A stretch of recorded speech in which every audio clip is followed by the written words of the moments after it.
What's up, YouTube? Today is going to be an extremely exciting day for me. Not so much for you, but I'm still going to find some way to make it interesting and educational. So sit tight, let me finish packing up this stuff, and I will see you guys in a bit.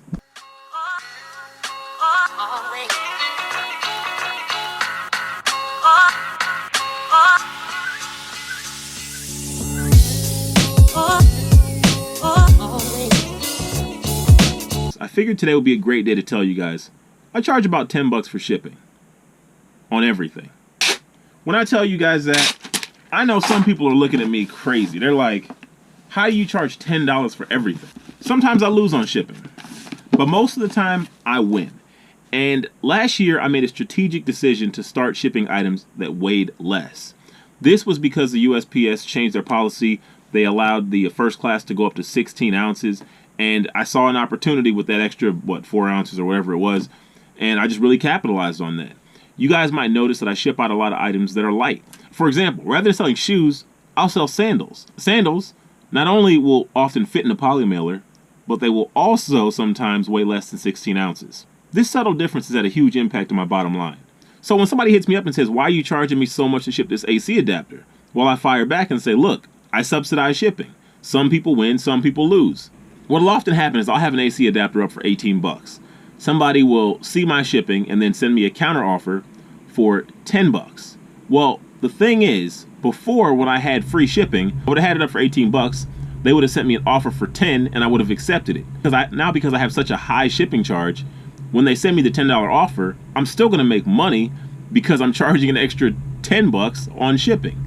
So I know a lot of people don't want to play these games and they feel like it doesn't matter, but trust me, it does make a difference. And if you have data, like you've run an experiment and you've shown that free shipping is better than not doing free shipping, then by all means, go right ahead. But if you've not actually tried adding a shipping charge, and a high one at that, I'm not so sure that you have all the information you need yourself. So I got one more thing to grab from outside. Figured I would go ahead, strap on the head mount. You guys can come with me. Still dark out. Some Blair Witch right here. This is actually the way it looks in the mornings. I mean, it's still pitch black outside. It's just like 5:50 right now. So I gotta find this one pair of shoes.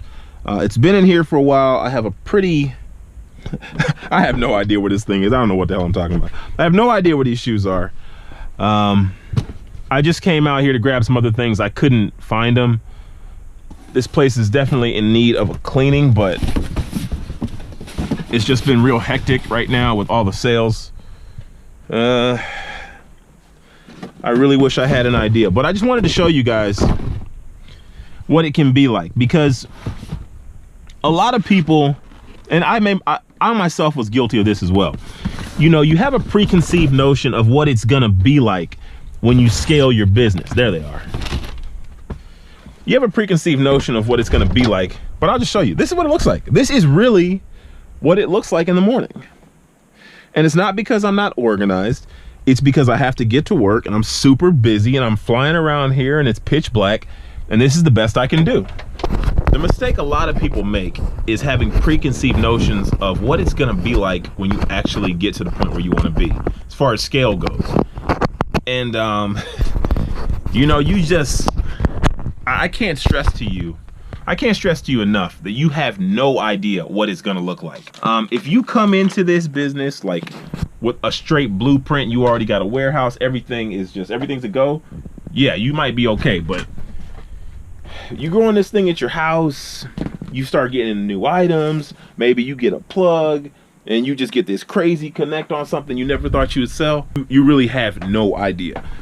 Another day, another dollar, summer, get it, man, y'all know, I'll just do it, cause I gotta, you ain't getting paid, holla, I'm focused, I ain't worried about them others, man, you out here wasting time, you in trouble, man. Make sure we get the right spot. Yeah, I gotta see this place don't even look like no office. Hey, is David there? I'm gonna check out that speed booster. Yeah. I think I'm out from, you know when they're doing the video games and they have like the 3D models, yeah, these guys are doing that. They have an entire 3D motion capture studio in that freaking warehouse. When you messing with a niche, like, you really can't like fake or front. Like, you have to know. What I often don't show you guys is the conversations I have with these people. Believe it or not, with a lot of really expensive things, or at least in cameras, you can get a lot of great deals. People who are photographers who have been in the game for a long time or whatever, they often just give you stuff for a really great price. But if you come to them and your answers are like, hey, I'm trying to make a come up off of this, I'm trying to make some money off of this, or they don't notice that you really are passionate about it, or you don't care about it, there is definitely like a stigma to that. You just can't pretend. And that's why when I tell you guys to find a niche, like, it's because I want you to be knowledgeable. I don't want you to just be trying to throw sentences together, or maybe, possibly. Nah, man, you want to be able to talk confidently with people, because when you can do that, when you can make people feel confident about why you have a Phantom 4 and a Phantom 2 and a GoPro and 3 cameras and 5 camera lenses for sale, when they see all of that, they're like, oh, okay, well, this is a person who has been in it, he knows what he's doing, and maybe he just want to switch it up. When you got all that gear and you don't know nothing about it, that looks suspicious. I don't like to just, you know, tell you guys just straight haul video, hey, this is what I picked up, blah, blah, blah. Nah, man, you got to know the backstory. You got to know the why.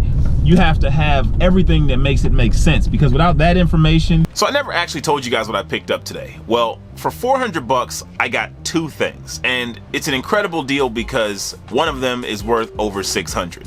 The first is a 28 to 135 millimeter lens. Very popular lens, has image stabilization. You don't see too many of them around these days just because people will rather spend money on other lenses. But to be honest, I'm just gonna go ahead and sell this lens anyway. I mean, it's worth 175 bucks, so that's just gonna lower the cost on the Speedbooster I just bought.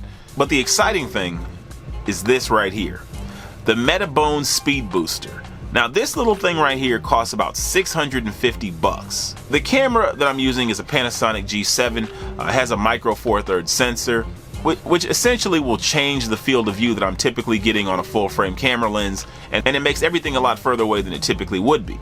Well, this Speedbooster actually kind of corrects that and gives me something that more closely resembles what I would be using on a full frame camera. It also allows me to have some electronic controls of the lens. Once I go ahead and mount it, I'm actually able to change the aperture, which I could not do previously. And perhaps the most amazing thing is it actually gives you an extra stop of light. So I'm able to use those same lenses I would usually use in even lower light. None of these things mean much to you, but what I want you to understand is that sometimes big things come in small packages. This adapter right here costs more than the camera I'm filming this on. This is that 28 to 135 lens by itself. This is that lens with the Speedbooster. Now maybe you can hardly tell the difference. This subtle nuance right here just quadrupled the value of what I'm holding in my hand. A lot of times you're gonna come across cameras and they're already gonna be mounted with lenses. Make sure you check right around this area. If you see anything here, make sure you look it up, because you never know what you could be holding. Look, I'm not chasing no type of YouTube fame, okay? I make videos to try to open up your eyes. I don't live in this big city where there's everybody who's got all this technology. Nah, I'm out here, cornfields and cattle, okay? But somehow, you guys are able to see me go out and make deal after deal after deal, make hundreds of dollars in profit off of cameras alone. The reason why you guys can't find more expensive items to sell is because you don't know any. If you want to just sell clothes, cool, I got no problems with that. But don't say you sell clothes because that's all that's available. There's definitely something else in your area. You just don't know it yet. Between forums and Facebook groups, all the information you could ever want to know about any niche is at your fingertips. All you gotta do is access it. I need to know, down to do whatever, down to get it poppin'.